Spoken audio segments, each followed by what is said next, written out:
Oi, gente, bom dia. Tudo bem? Estou bem feliz que vocês vieram, que a chuva não nos atrapalhou, né? Que eu estava aqui sofrendo, pensando se essas tempestades que estavam aí, falei, e amanhã não vamos ter aula desse jeito. Mas estamos aqui. Então, hoje o nosso tema é o Ilustre Casa de Ramírez. E eu não sei se todo mundo leu. Não? Quem leu? Não terminou. Mas quem andou nesse livro aí um pouco? Opa, que delícia! Então eu vou precisar falar pouco, né? Que vocês já sabem tudo, é isso? Então tá bom. Então vamos lá. Ó, eu preparei uma apresentação para vocês, para a gente falar do livro. Eu não vou falar daqueles aspectos históricos, daquelas questões todas, a não ser que vocês tenham perguntas, porque eu acho que essas são as mais conhecidas, porque essas estão mais nos materiais didáticos a respeito do vestibular. Eu acho que é interessante a gente pensar um pouquinho na estrutura, mesmo na construção estética desse livro, que eu acho que é o que mais vai diferenciar vocês na hora de pensar e na hora de usar essas informações para o vestibular. Tá claro? Então vocês devem conhecer um pouco o Eça de Queiroz, sabem que o Eça de Queiroz tem 3 fases, né? Uma fase dele que ele ainda é um pouco mais romântico, né? Uma outra fase que ele já ingressa mais na ideia do naturalismo e usa muito essas ideias numa perspectiva política, um romance muito voltado a uma crítica social bastante ferrenha. Inclusive, nos primeiros romances do Eça, todo mundo sabe que ele é muito ácido, muito duro. Não sei se vocês chegaram a ler outras obras do Eça, mas para quem leu O Crime do Padre Amaro, para quem leu O Primo Basílio, sabe que ele é agudo na crítica, né? Tem uma crítica forte ao Estado, à burguesia e à igreja.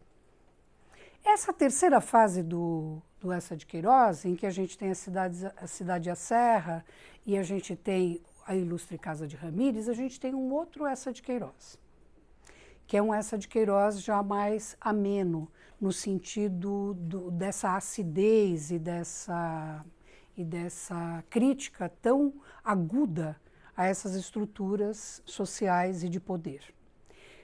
Alguns dizem que ele ficou mais conservador. Nessa terceira fase do Eça, é um Eça mais conservador, um Eça que está mais conformado com uma certa estrutura social e, ao mesmo tempo, menos, digamos assim, menos guerreiro naquilo que eram as lutas sociais do final do século XIX. Então, ele ficou menos socialista, vamos dizer assim, ficou um pouquinho mais conservador, migrou um pouquinho para a direita. Acho que vocês conhecem esses processos aqui no Brasil, né? Essas pessoas que vão indo de um lado, caminhando para o outro, se acomodando, né? E ficando. Então, e aí, nesse caso, nessa terceira fase, ele também desenvolve uma perspectiva de pensamento diferente das fases anteriores, que é a ideia de que os valores primordiais do homem estão mais no campo do que na cidade. Então, vejam, A Cidade e a Serra, Ilustre Casa de Ramírez, que é um romance, basicamente um romance regional, rural, né? Não é uma discussão urbana, não é uma discussão de Lisboa, não é uma discussão da capital, é uma discussão deslocada para o homem do campo, em que parece que o Eça de Queiroz reconhece nessa lógica os valores mais primordiais do homem português. Vocês entendem que essa noção de casa de Ramírez é essa ideia de uma casa, no sentido das dinastias, da família, né? Então vocês acham que o Gonçalo é um saudosista, moleirão, que não quer saber de nada? É isso? Nenhuma qualidade positiva no Gonçalo? Ele mente muito bem. Ele mente muito bem. Muito bem. Então, é importante a gente pensar isso, porque o narrador desse romance, ele tenta nos colocar numa dinâmica que é essa dinâmica que é para a gente entender, por um lado, o Ramírez, escritor, que escreve, como vocês devem ter notado, um romance medieval, né? Ele conta uma história medieval dos grandes feitos do seu tio, do seu avô, Truquicindo, que tem esse nome maravilhoso, né? E ao mesmo tempo, a gente tem esse Ramírez vivendo o presente dele, que é o presente cotidiano dele. Então, a perspectiva que eu quero discutir com vocês hoje é justamente isso. Como é a construção de um romance que tem como perspectiva mais importante uma construção temporal, tá? São as dinâmicas do tempo que aparecem nesse romance, muito mais do que outras coisas. E esse tempo, como as qualidades temporais, vão traduzindo o caráter do Gonçalo, por um lado, e por outro do próprio português. Tá bom? Tudo bem? Então, aí esse aí é o essa, né? Sentado, esse é o, dizem que esse é a torre da Lagariça, de onde o essa se inspirou para fazer o romance. Nada mal, né? É lindo esse lugar, né? Olha aqui, ó, uma outra visão aqui. Aqui, ó, o essa, eu até pus o essa aqui sentado, muito folgadão, olhando para essa maravilhosa paisagem e propriedade, de que me parece que também era um pouco a própria vida do Gonçalo, né? Então, o essa é escritor, o Gonçalo escritor. Tem uma afinidade aí entre essas figuras. A gente não pode dizer que é um texto dessa natureza da autobiografia ou da própria biografia, porque não é. Não é a história do essa, mas a gente encontra identidades. O processo de escrita do Ramírez, a gente pode reconhecer um processo de escrita do essa, porque afinal de contas é ele que está escrevendo, né? Então, acho que essas são questões interessantes para a gente pensar. Então, tá aí, nada mal, eu até gostaria também de ter ficado lá com o Gonçalo, escrevendo um romance, né? Eis o Gonçalo Ramírez. Então, o Gonçalo Ramírez, que é a personagem principal, e que organiza toda a narrativa. Tudo que a gente sabe nessa história, a gente sabe do ponto de vista do Gonçalo, tá? Embora haja um narrador, o texto não é narrado em primeira pessoa, há um narrador contando essa história, mas ele adota o ponto de vista do Gonçalo Ramírez. Então, o que a gente está lendo nessa história? A gente está lendo a perspectiva do Gonçalo, tá? E o Gonçalo, que é um fidalgo, que vai contando para a gente, vocês entendem esse conceito de fidalgo, né? O filho dalgo, aquele que justamente é o último rebento aí da família Ramírez. E ele só tem como família atualmente, na história, a irmã.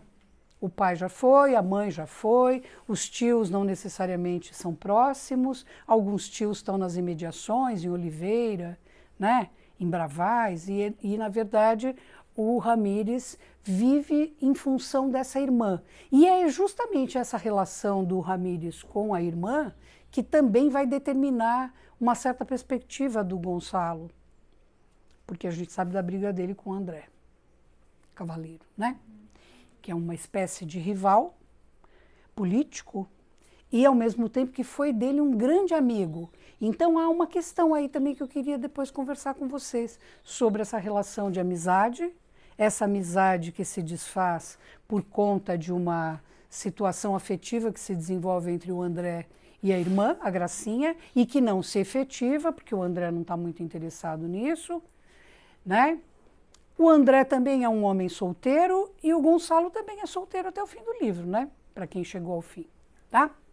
O Gonçalo é esse homem jovem, estudou em Lisboa, não foi brilhante, né? Vocês lembram lá que ele passou com um grande R, o senhor regular, né? Ele não é um homem brilhante, ele não é um homem bem-sucedido, ele está cheio de dívida.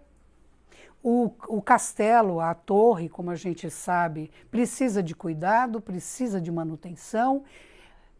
A primeira questão que aparece lá no livro é a briga dele com o arrendatário, né? Que é o Hélio, e ele fica, na verdade, preocupado porque ele quer ganhar um pouco mais de dinheiro. Então, aquela briga que ele causa para poder, na verdade, depois encontrar um jeito de ganhar mais 200 mil réis, né?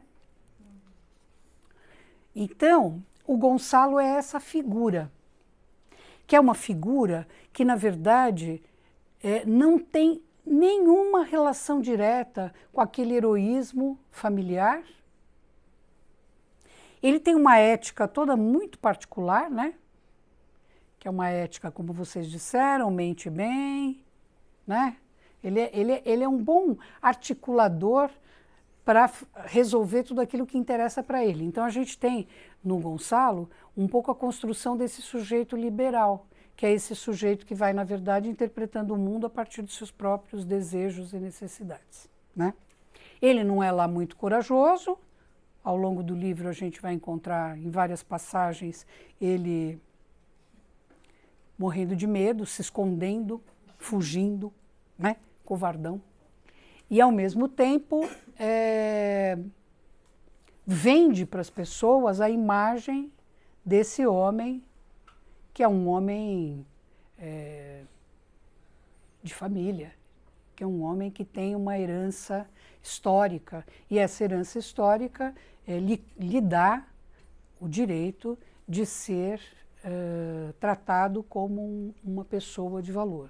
Então o valor dele, o valor do Gonçalo, está muito assentado sobre o passado da família. Ele é mais herdeiro do passado glorioso dos seus antepassados do que, na verdade, de uma herança monetária. Ele não ficou rico.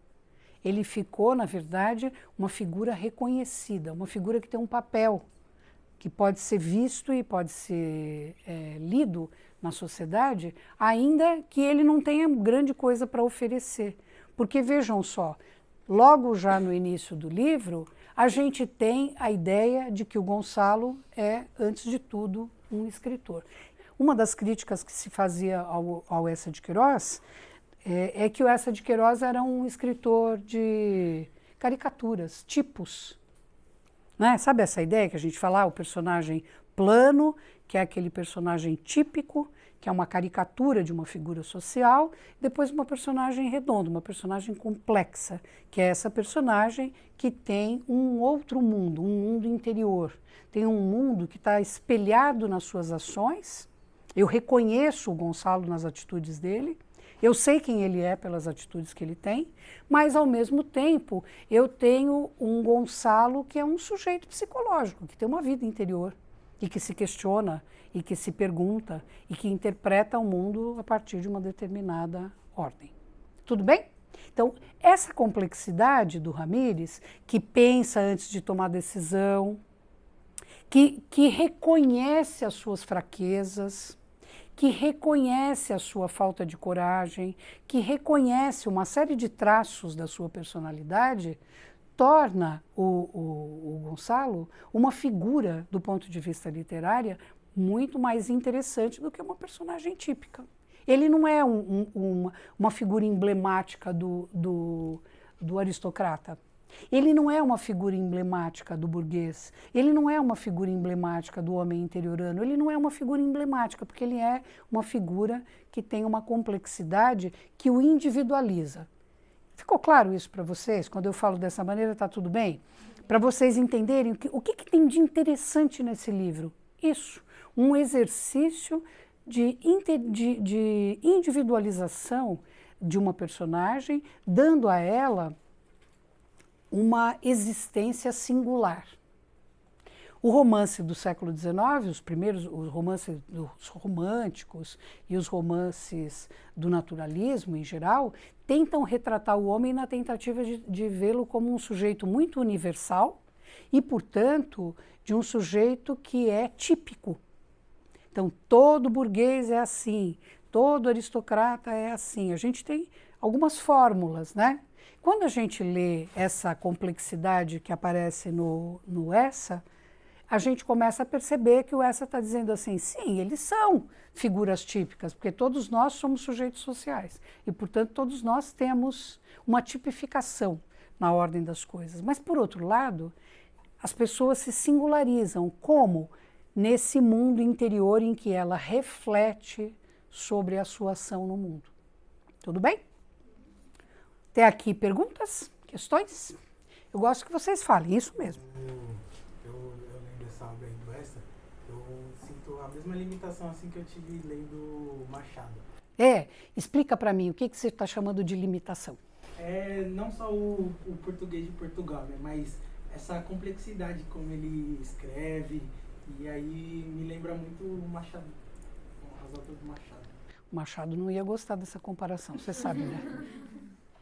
Você sabe que o Machado tinha críticas ao Eça de Queiroz.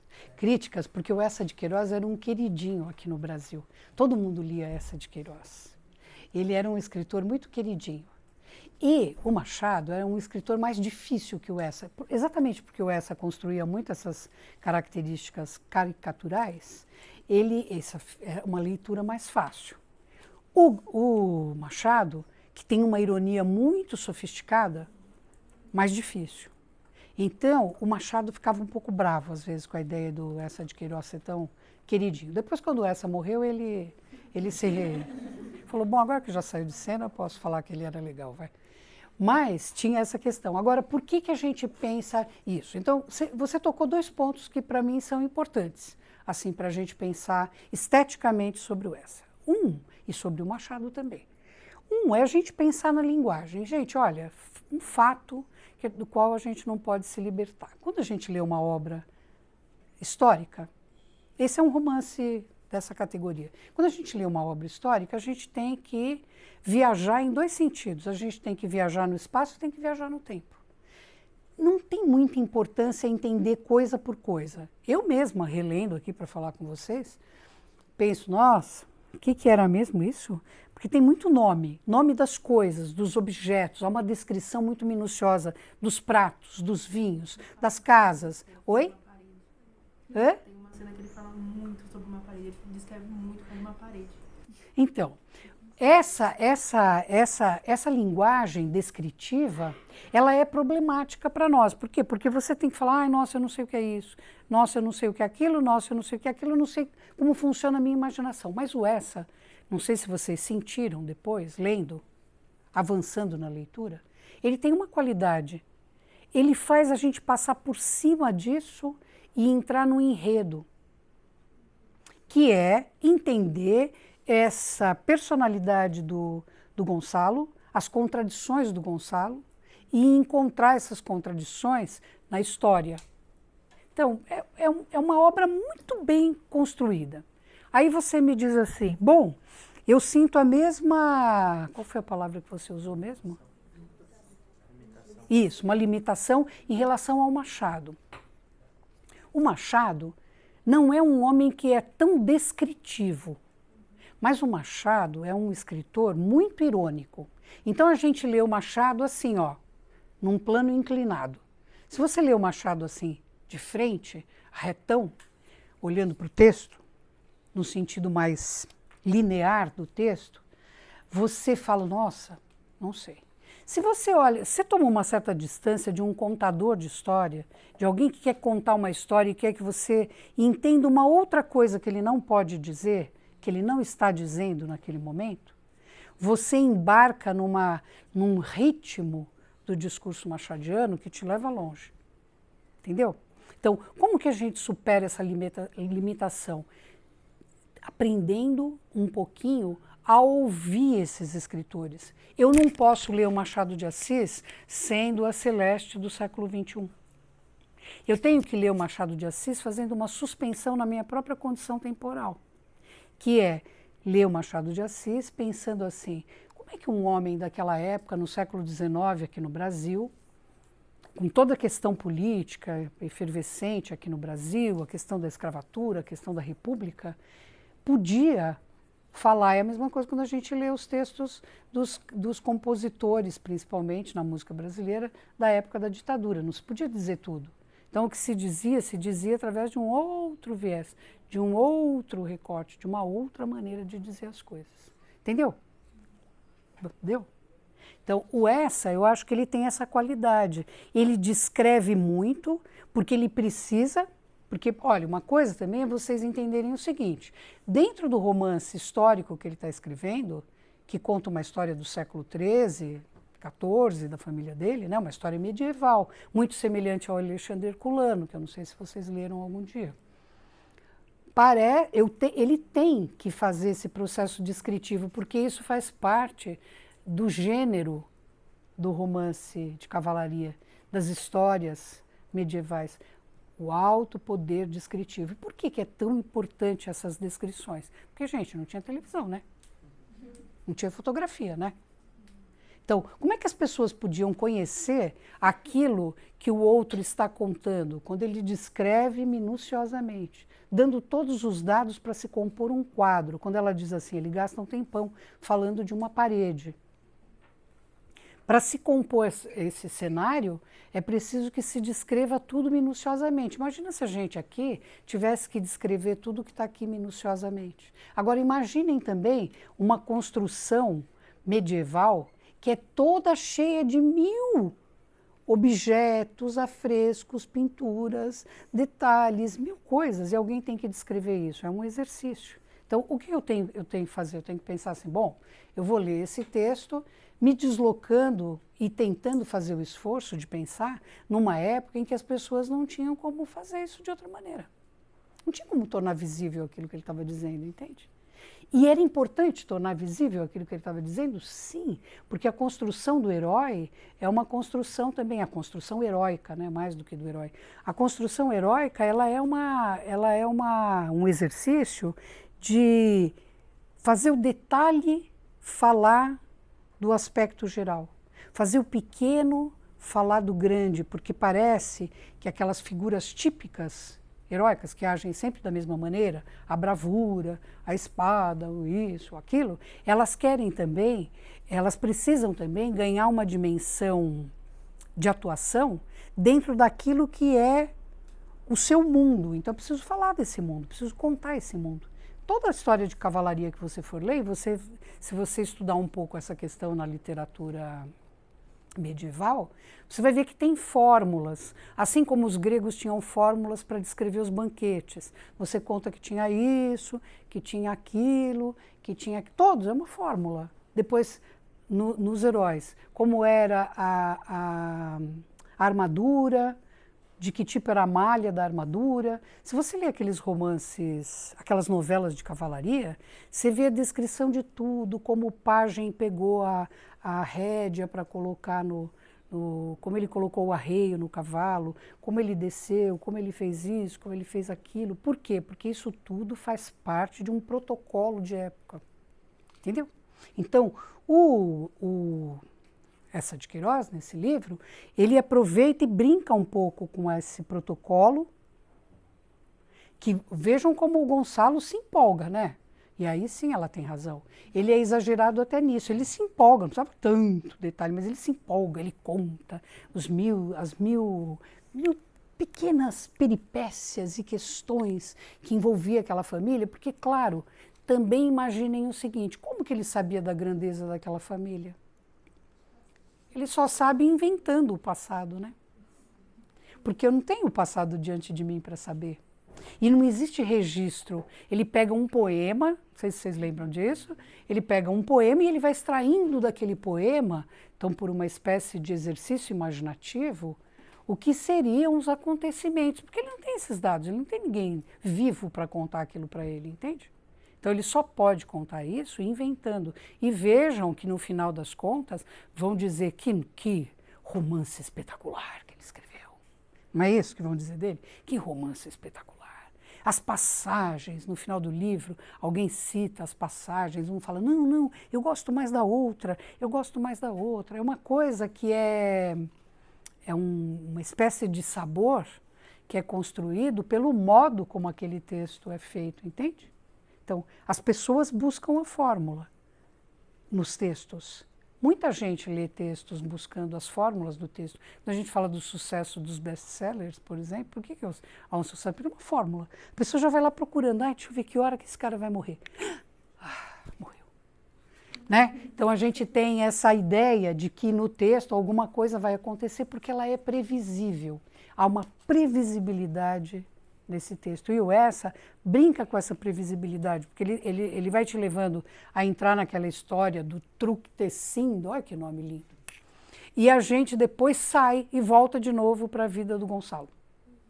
Então ele quebra cria uma expectativa sobre o que vai acontecer lá na vida do Truc-Tessin, porque a gente não tem, nós como leitores modernos e contemporâneos, não temos grande expectativa, porque a gente já sabe o que vai acontecer, é só heroísmo, heroísmo, heroísmo. Parece filme de ação, né, que a gente já sabe, que é carro batendo, gente atirando, aquela coisa. E depois a história do Gonçalo, que é uma espécie de projeção, né? Ele que imagina o passado, ele também se projeta no presente a partir daquele exercício do passado, sabe? Então tem uma dinâmica aí interessante, a gente vai falar mais um pouquinho. Alguma outra questão para a gente falar antes de passar adiante? Tá indo bem assim? Tô esclarecendo para vocês, tá? Porque qualquer coisa vocês me falam. Bom, aí eu peguei lá esse início. O Gonçalo quer ser um escritor, gente. O negócio do Gonçalo é ser escritor. O livro começa assim, né? Que ele está lá desde as 4 horas, no seu gabinete, na sua biblioteca. Nós também estamos, viu, Gonçalo, aqui na biblioteca.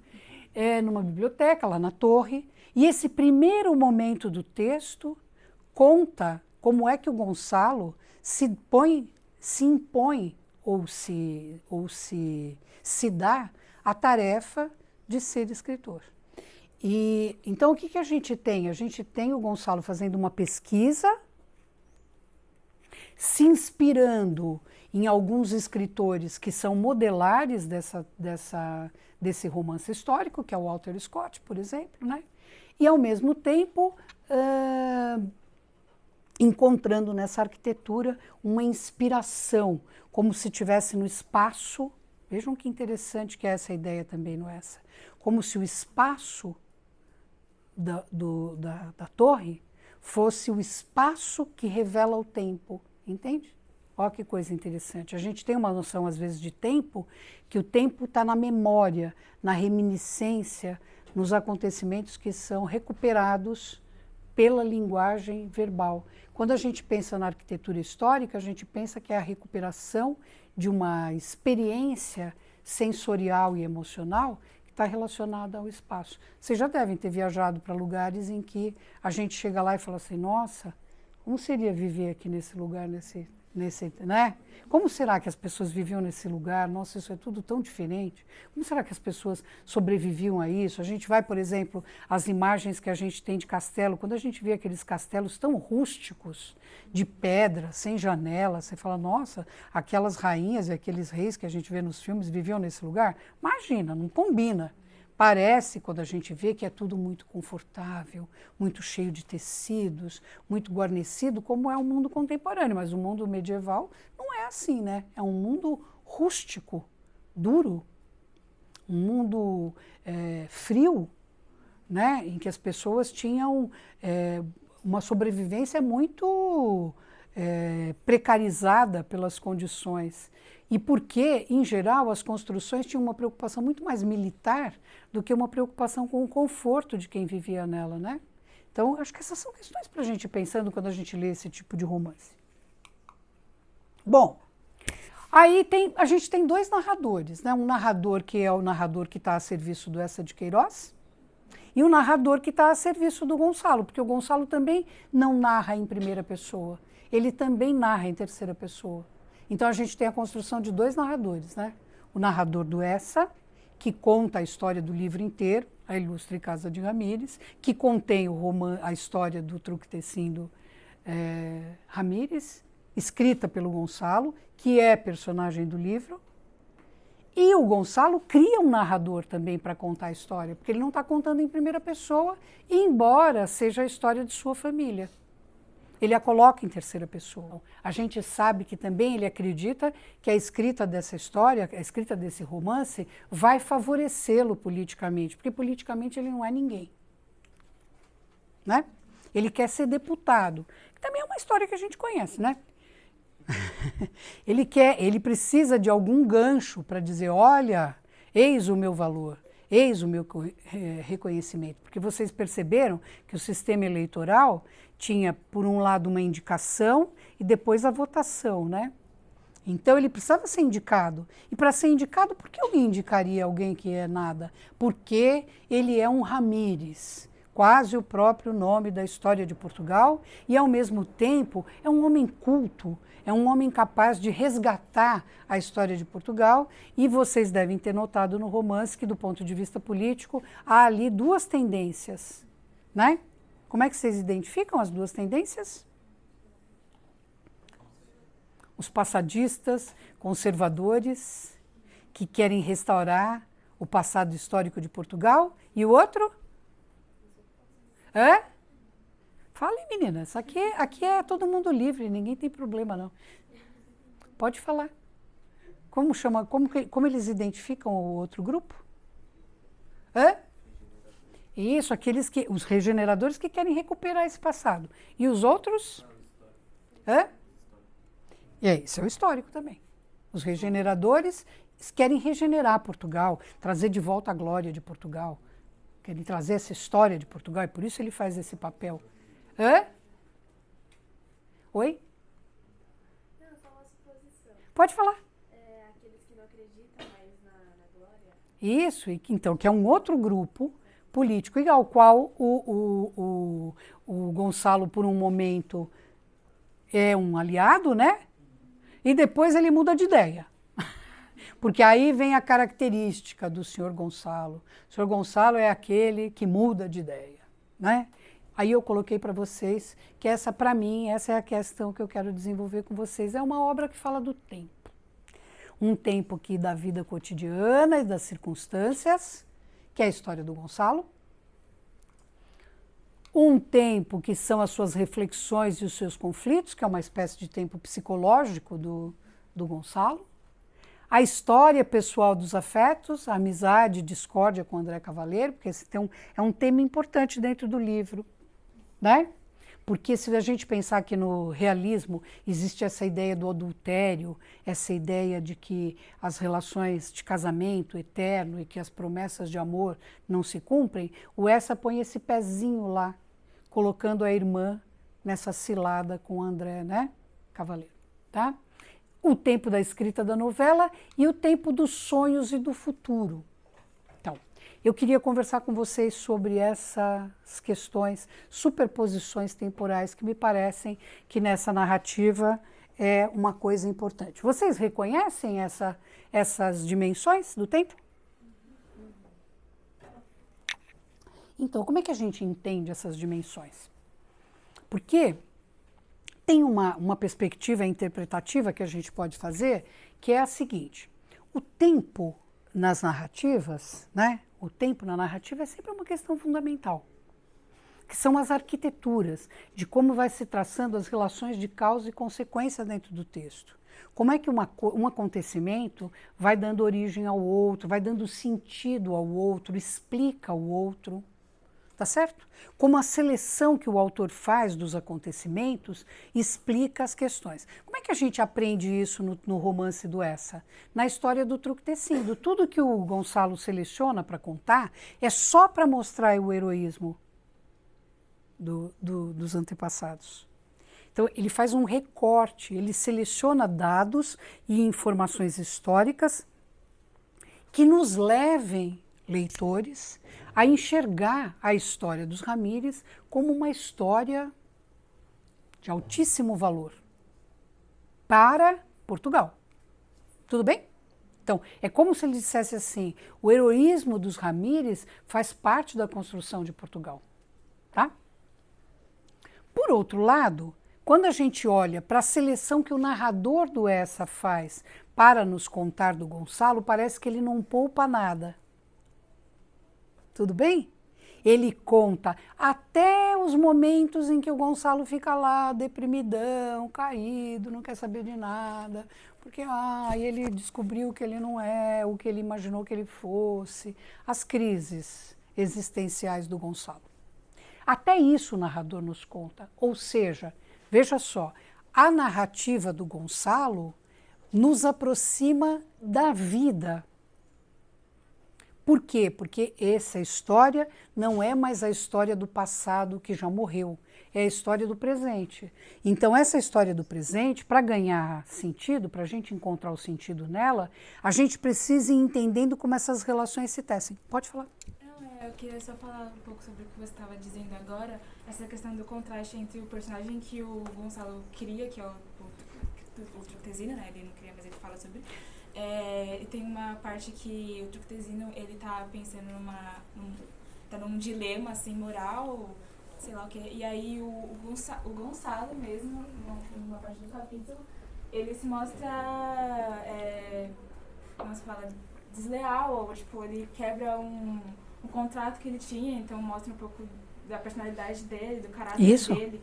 E esse contraste eu achei muito interessante, porque realmente demonstra o que ele queria exaltar, queria performar assim, realçar a família dele, o que ele não faz. Isso, na realidade, ele não é assim, isso. tem vários contrastes, mas mostra realmente outro lado dele. Exatamente, é isso mesmo. Ele quer performar, mas É isso mesmo. Então, isso que você está trazendo é o que o tempo faz. É o que o tempo faz na nossa autorreflexão. Então, por exemplo, eu posso pensar sobre mim pensando nas minhas ações, pensando nas minhas relações, pensando nos meus sentimentos, pensando nos meus pensamentos. Nós todos fazemos reflexões complexas a respeito de nós mesmos, da nossa performance, como você falou, das nossas atitudes, das nossas escolhas, dos nossos desejos, da descoberta dos nossos desejos, uma porção de questões de natureza mais psicanalítica, mais psicológica, e outras de natureza mais filosófica, mais moral, e outras de natureza prática.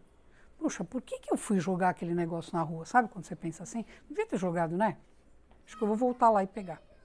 Sabe aquele dilema? Não devia ter jogado, acho que eu vou voltar e pegar.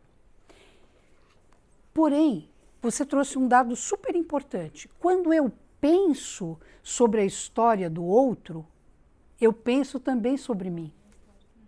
Então, que essa é uma função da literatura. Então, o próprio Gonçalo, quando pensa na história da sua família, pensa sobre si. Porque isso ele vai entendendo como ele não é um fiel representante daquele heroísmo e como o fato de não ser um fiel representante daquele heroísmo faz enxergá-lo, digamos assim, por um espelhamento oposto, o que ele não é. Então ele descobre a própria covardia, ele descobre a própria fraqueza.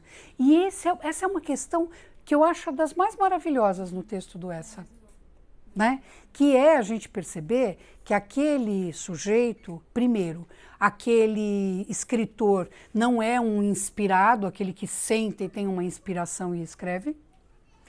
O Gonçalo faz questão de contar pra gente de momentos em que ele está cansado, de momentos em que ele tem preguiça, de momentos em que ele não tem força para retomar aquela história e de outros momentos em que ele está muito cheio de energia e a cobrança do editor, o prazo. Gente, é o tempo de novo. O tempo espreme a gente, né? Vocês estão lendo esse livro, vocês vão fazer vestibular. Talvez, se não fossem fazer vestibular agora, talvez lessem esse livro em outro momento. Mas a necessidade, a obrigação, esse chamado do tempo, que cria para nós uma agenda de comportamentos e de atitudes, ele nos leva a fazer coisas que não necessariamente a gente faria não fossem essas obrigações. Tá claro? Então, o escritor Gonçalo, ele é chamado pelo editor, o cara escreve telegramas para ele dizendo, olha, se você não mandar o texto até tal dia, esquece, hein? A gente vai publicar outra coisa. Então, o escritor, Gonçalo, é chamado pela necessidade e não por aquilo que para os românticos era aquele escritor que senta, mesmo com o mundo caindo lá fora, ele inspirado escreve. Esse escritor não existe. Para um autor realista, para um autor do fim do século XIX, como o Eça de Queiroz, ele já tem uma visão de que a escrita não nasce assim, que a escrita é trabalho. Então vejam, o Gonçalo sabe que o único trabalho que ele tem é escrever essa história da família dele. Ele não tem outro trabalho. Ele é péssimo no restante do trabalho dele, né? Tá certo? Mas nisso ele vai bem, ele escreve. E vejam que ele, aquele homem cheio de contradições, ele se põe como um dever de escrever aquela história e escreve. Nesse sentido, eu diria para vocês, a gente poderia, assim, num pensamento metaforizado, dizer o heroísmo do Gonçalo é escrever a história da sua família. A única coisa de heróico que lhe restou é essa força de contar essa história e de ir até o fim nisso, de levar essa tarefa a cabo. Porque as outras tarefas ele não leva a cabo, né, gente? Ele é eleito deputado, mas depois ele resolve e fazer uma fazenda lá na África, né? Que é um processo bem do neocolonialismo português, né? Então, quer dizer, o Gonçalo, ele heróico mesmo é... Então, parece que também, se a gente quiser ainda fazer uma outra metacognição do trabalho do Hess, a gente poderia dizer assim, o Hess está nos dizendo que o único heroísmo que existe é a literatura. Está na literatura. O resto do mundo de heróico não tem nada, é uma vida comum. E o Gonçalo é isso, ele é um homem comum, né? Que sofre lá porque um dia bebeu demais, aí ele tem que tomar lá o seu sal de frutas, lembram disso? Para ele poder se sentir melhor no dia seguinte. Mas aí no dia seguinte convidam ele para uma festa, ele vai e come tudo. Vocês lembram como ele é comilão naquele dia? Quando ele é convidado lá pelo Titó, né? Ele vai na festa e ele come igual um condenado, bebe um monte de vinho, volta para casa e no dia seguinte acorda de novo mal e toma o seu sal de fruta. E vejam como ele gosta de banho. Viram como ele gosta de banho? Ele toma muitos banhos, né? É o único europeu. É. Então ele gosta de banho. Ele toma banho, ele precisa sempre tomar banho. Tirar a poeira, né, da cavalgada, ele precisa trocar de roupa, ele precisa ficar se sentindo mais assim, fresco dentro da vida. É um jeito dele de se sentir bem. Por quê? Porque, na verdade, ele não tem a força e a coragem que, se a gente pensar nos heróis medievais, provavelmente tomavam banho nunca, né? Eu não queria encontrar um herói medieval nem por nada desse mundo. Porque eles deviam ser muito fedidos. Então, porque eles não tomavam banho, né? Então, o que a gente tem? A gente tem um sujeito que entende, que tem um frescor que vem da sua relação com o corpo. Entende isso? Então, o Gonçalo é um homem... Tem cadeira aqui, ó, pode sentar, fica à vontade. Tem uma relação com o corpo. Ele é um sujeito dessa afeição pelo banho, pelo frescor, pela comida, tudo isso que faz parte da construção da vida das pessoas comuns, o Gonçalo tem. Ele come bem, ele bebe, ele cavalga, porque ele acha que é preciso fazer um pouco de exercício físico, né? E tudo isso que ele faz com uma convicção de que faz parte da sua saúde. Tem um pensamento da saúde no Gonçalo, né? E ao mesmo tempo que tem esse pensamento da saúde, é o desejo de criar, por meio dessa força vital, algum lastro de heroísmo que é algo que ele não tem, né? Tudo bem? Então, não tem importância, pode ficar tranquila. O Motorola não existia no século XIX, mas agora existe. Então, por isso que eu estou dizendo para vocês, o que é a grandeza do Eça de Queiroz nesse livro? É essa construção dessas camadas, dessas dimensões temporais. E aí a gente tem o passado recente do Gonçalo, que é a sua juventude. O livro começa com a juventude dele como estudante em Lisboa, da amizade com André Cavaleiro, da aproximação do André Cavaleiro com a sua irmã, do amor que a irmã nutria pelo Cavaleiro, a traição, né?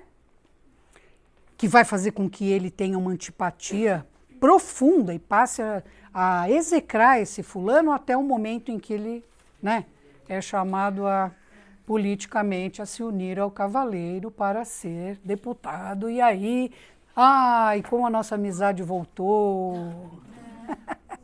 Como a gente... Não era assim também, né? Não foi também tão assim, a traição. E aí, de novo, o cavaleiro se aproxima da irmã, ele fica aborrecidíssimo, mas ele tem uma atitude.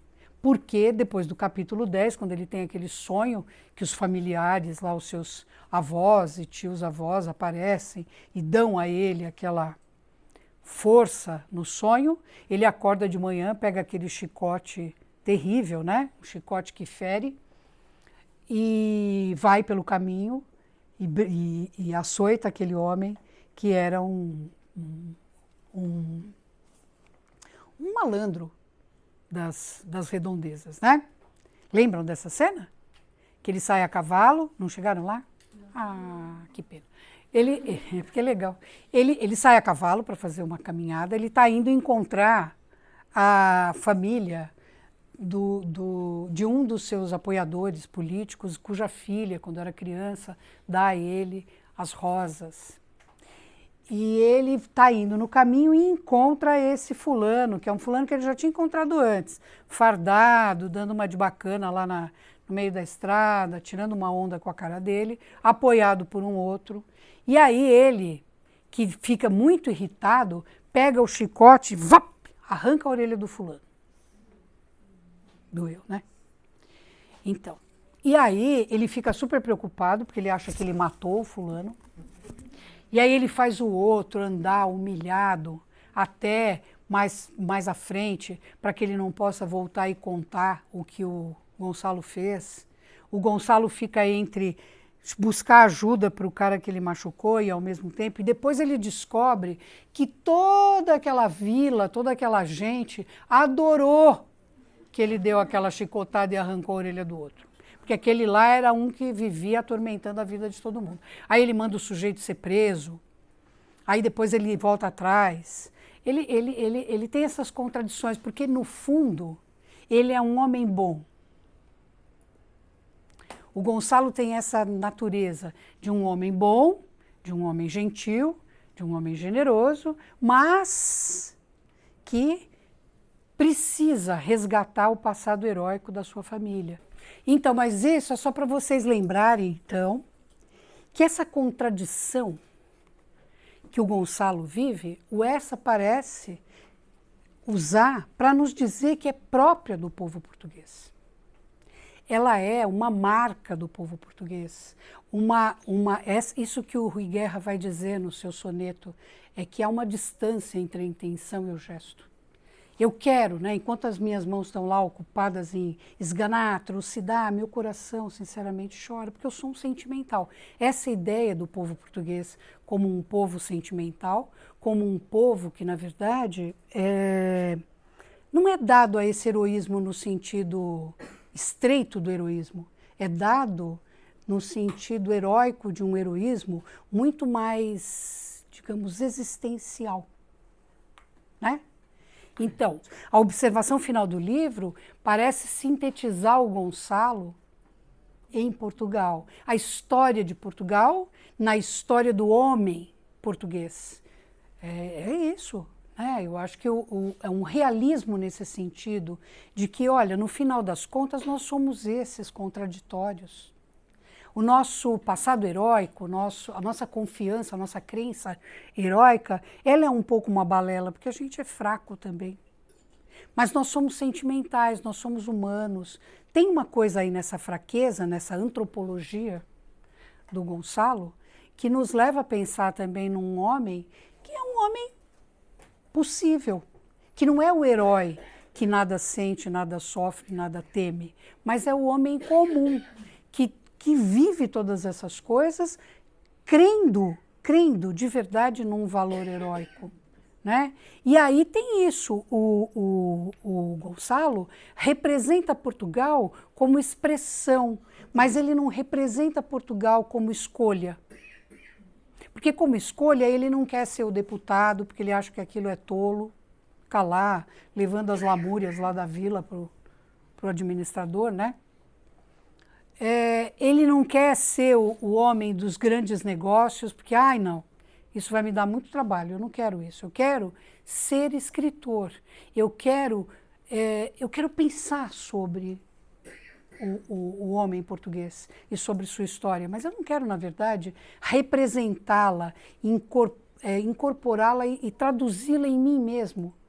Eu quero, na verdade, pensar sobre isso, elaborar isso. Então, uma função também, como eu disse, heróica, talvez para o Essa, do romance, da literatura, da escrita. Uma função social da literatura, uma função social da escrita, né?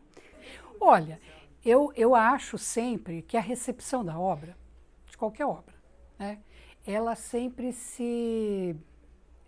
tem uma, digamos assim, ela se realiza num horizonte de expectativa. Vamos pensar lá nos autores da recepção. O Iser, né? A gente pensa sempre nesse horizonte. O horizonte de expectativa desses meninos agora é um horizonte, me parece, e eu acho que é isso que vocês podem me contradizer, mas eu acho que o horizonte de expectativa agora é de uma reinvenção do Brasil. O Brasil precisa se reinventar. Nós temos um passado nada heróico, né? A gente, na verdade, tem um passado marcado por isso tudo que a faz não gostar de Portugal, que é um passado colonial, que perdura no presente com seus valores e as suas atrocidades, né? A colonização brasileira é uma colonização terrível, nesse sentido, de escravidão, de tortura, de desmoralização de valores nativos do Brasil, né? Dos indígenas, e depois da falta de consideração e de respeito pelos africanos que foram trazidos para cá. Então, o Brasil precisa se reinventar. Eu acho que o Brasil está fazendo um certo esforço para se reinventar. Por outro lado, a gente está aqui num período político, quando eu penso que o livro fala do desejo político do Gonçalo, a gente está aqui num momento político em que a gente vê uma força dos valores conservadores. A gente estava falando sobre agora, lá embaixo, isso. Né? Do movimento conservador voltando, tipo, muito forte. Que, por exemplo, a internet esses dias estava tendo uma discussão muito conservadora na internet, tipo, que não faz sentido estar voltando agora. Tipo, não tem porquê então, entrar agora. Porque, não, assim, se a gente fala não tem porquê, tem um porquê, né?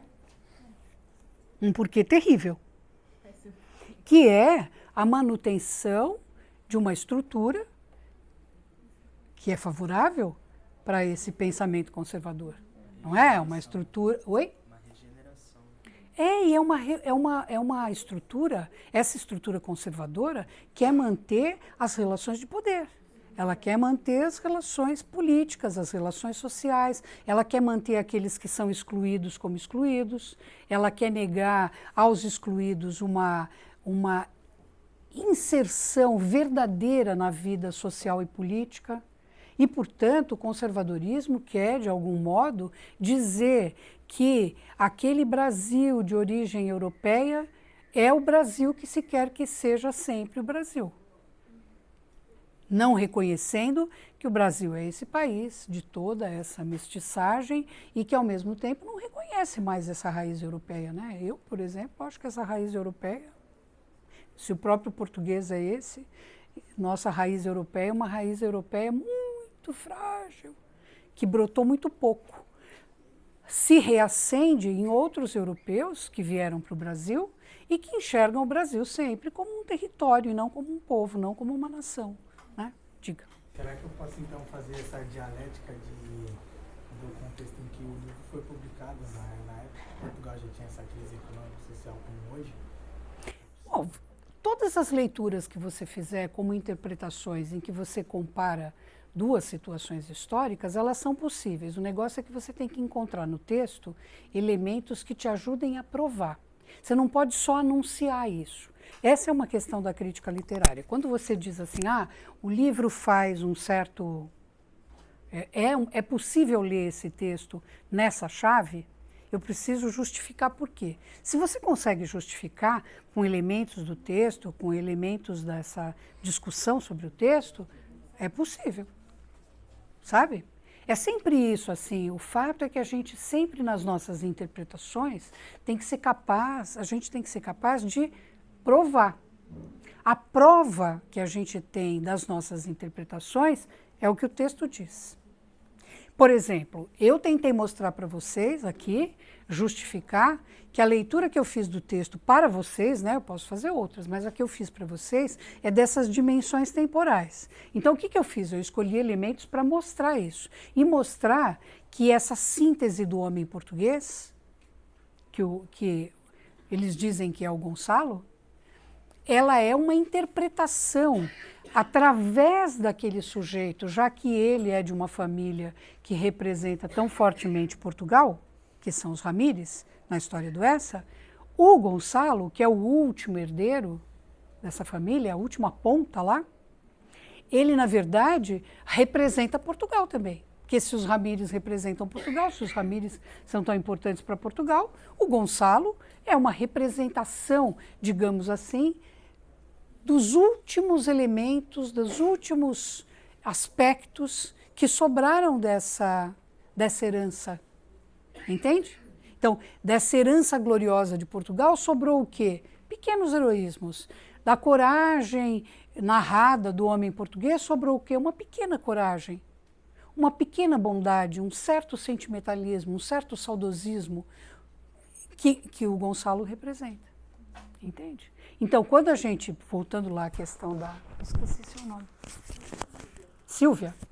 Então, a questão da Sílvia, quando eu penso, por exemplo, no que uma obra como essa representa para jovens como vocês, é o exercício da reflexão sobre o passado.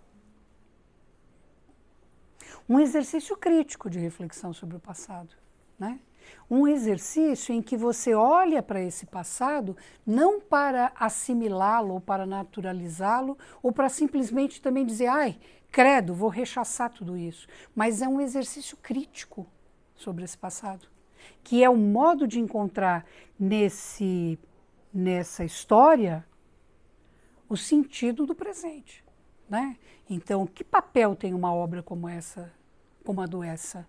É entender que, de algum modo, por isso que eu trouxe o Chico e o Rui Guerra, porque é uma leitura da herança portuguesa para o Brasil, né? Para os trópicos, uma leitura dessa colônia. E, ao mesmo tempo, que leitura é essa? Uma leitura crítica. Olha o que diz o Chico. Olha aqui, ó.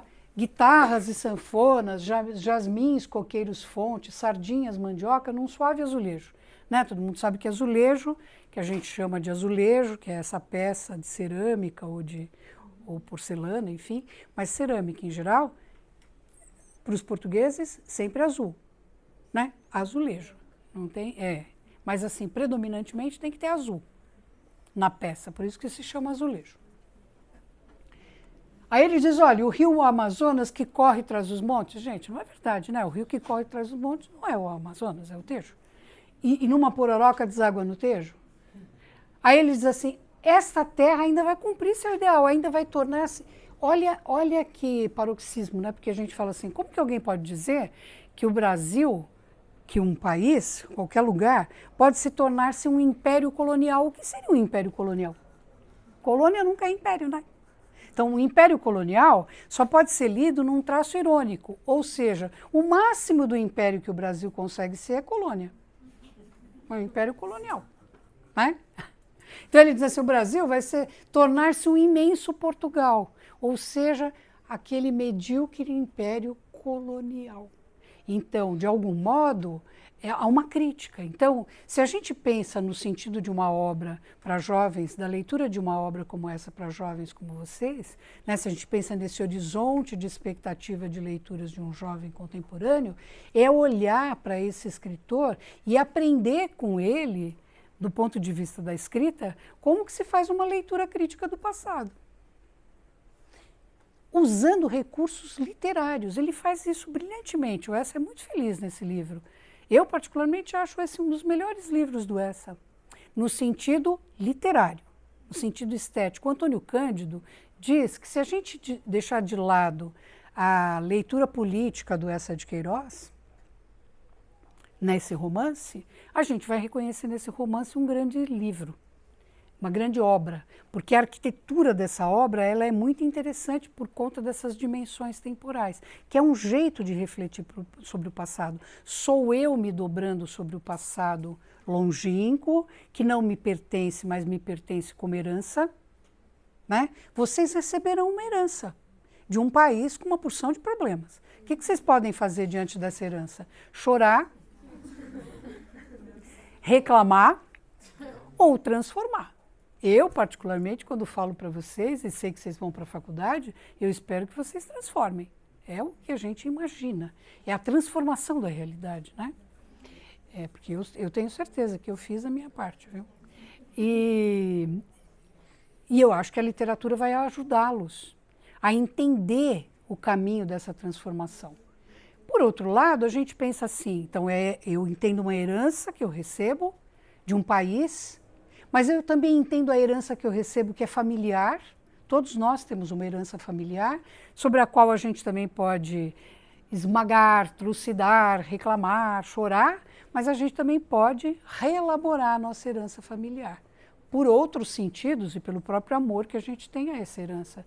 E é o próprio amor que a gente tem aos nossos entes próximos. E a gente pode, por um outro lado ainda, se dobrar sobre a nossa história mais pessoal, os nossos amigos de infância, os nossos amigos com quem a gente constrói laços e como é que a gente foi se constituindo como sujeito contemporâneo nos laços que a gente criou com esses amigos, colegas de curso, de escola, de tudo que a gente vive.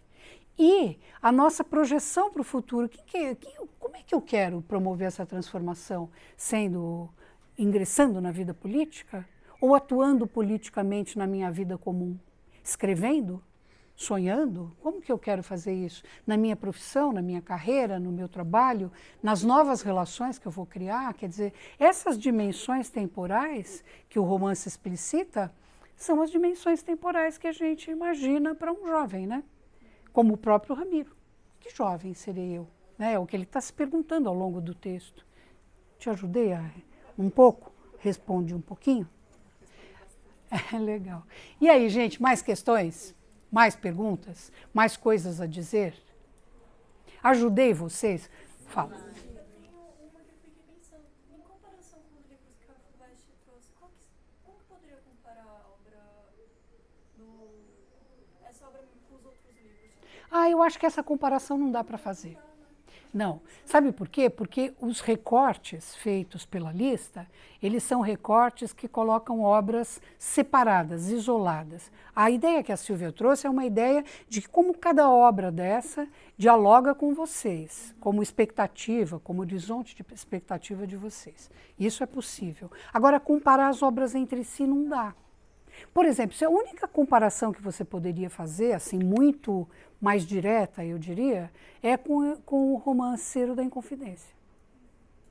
Porque a Cecília Meirelles faz um exercício muito gonçalês, que é se dobrar sobre o passado, se dobrar sobre a Inconfidência e elaborar poeticamente. É maravilhoso, o Romanceiro da Inconfidência para mim é um livro maravilhoso.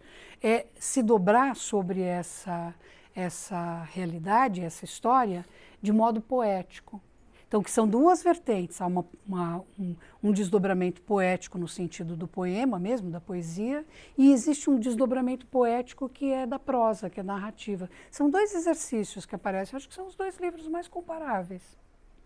De resto, eu acho que são interpretações que abrem portas para vocês pensarem sobre o mundo, mas por caminhos diferentes, né?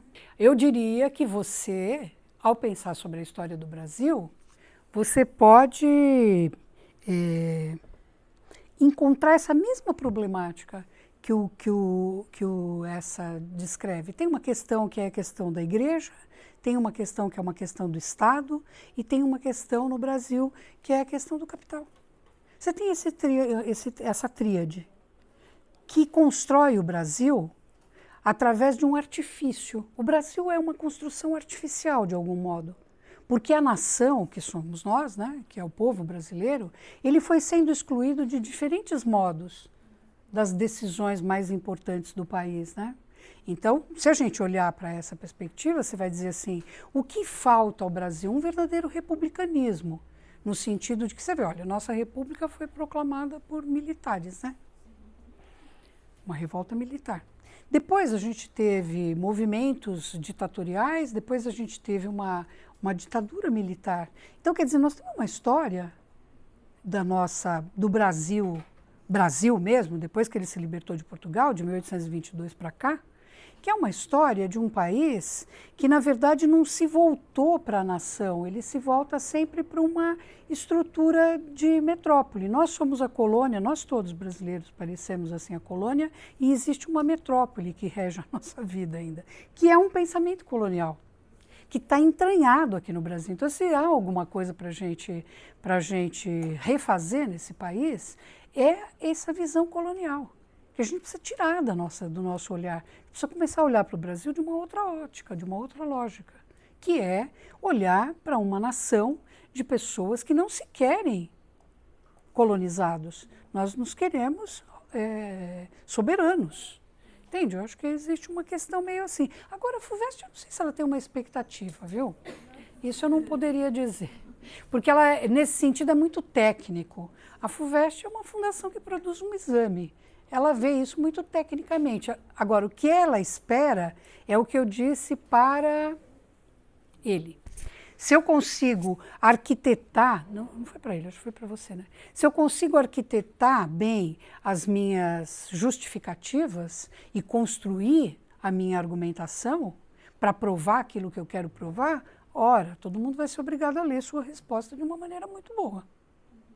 Porque ela tem qualidade. Então, existe uma questão que vocês precisam entender, que eu acho que é a seguinte: a nossa afirmação autoral, quando a gente escreve as nossas respostas, é no sentido de pensar assim, eu não quero que essa pessoa encontre o que eu sei porque eu segui uma fórmula.